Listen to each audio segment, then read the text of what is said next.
Hello, this is Reporter Television and I am Bethel Mikhail with the news. Draft bill that aimed at reinstituting the office of the Attorney General has resulted in the dismantling of one of the oldest ministries in Ethiopia, the Ministry of Justice.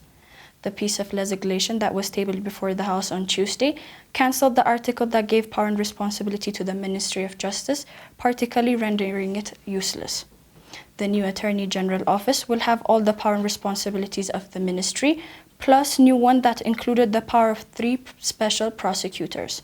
Prosecutors of the Ethiopian Revenues and Customs Authority, Federal Ethics and Anti-Corruption Commission, and prosecutors of Federal Trade Competition and Customer Protection Authority.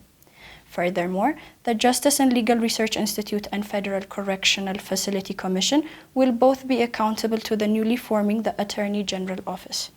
The office will also serve as a legal counselor and representative to the federal government. The draft regulation, by the extension, has restricted the power and responsibilities of the Federal Ethics and Anti-Corruption Commission, one institution which is constantly in the spotlight. The proclamation limited the prosecuting role of the commission and gave it to the newly forming Attorney General Office.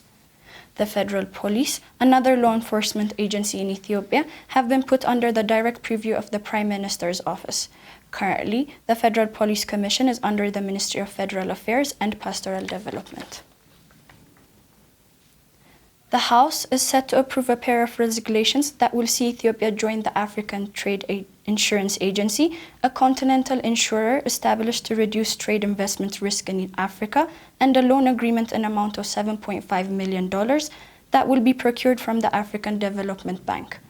The loan agreement entails $7.5 million facility that Ethiopia will use to procure the share of the African Trade Insurance to be a formal member of the agency.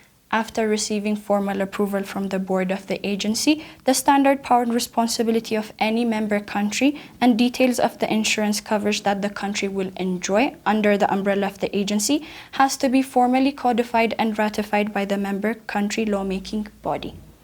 Being formal member of the agency will give Ethiopia access to political and trade finance guarantees, something that is not available in the domestic insurance sector in Ethiopia.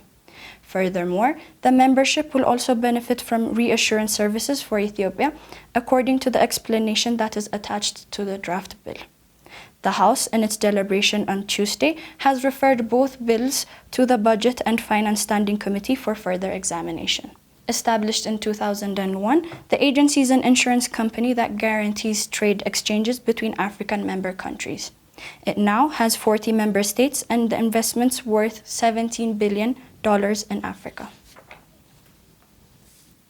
The investigation team of Central Investigation Department of Federal Police has requested the Federal First Assistance Court at Arada for an additional 28 days of investigation on Yonatan Tasfaye, former public relations head of the Samawi Party. The defendant's lawyer objected the request by arguing that the team has investigated his client for 84 days and that is enough time to finalize the investigation.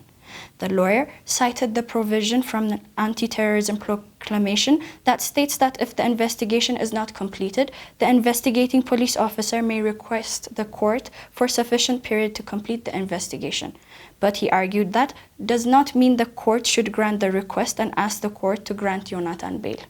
The investigation team said that they have finalized interrogating the defendant and are now set to interrogate witnesses. The team said once the investigation is finalized, they will submit it to the prosecutor's office. After listening to both sides, the court granted the investigation team the 28-day request. Yonatan has been arrested on December 28, 2015 over alleged terrorism-related activities. That was all for today. Thank you for watching. For detailed information and exclusive interviews, make sure to go to our website, thereporterethiopia.com.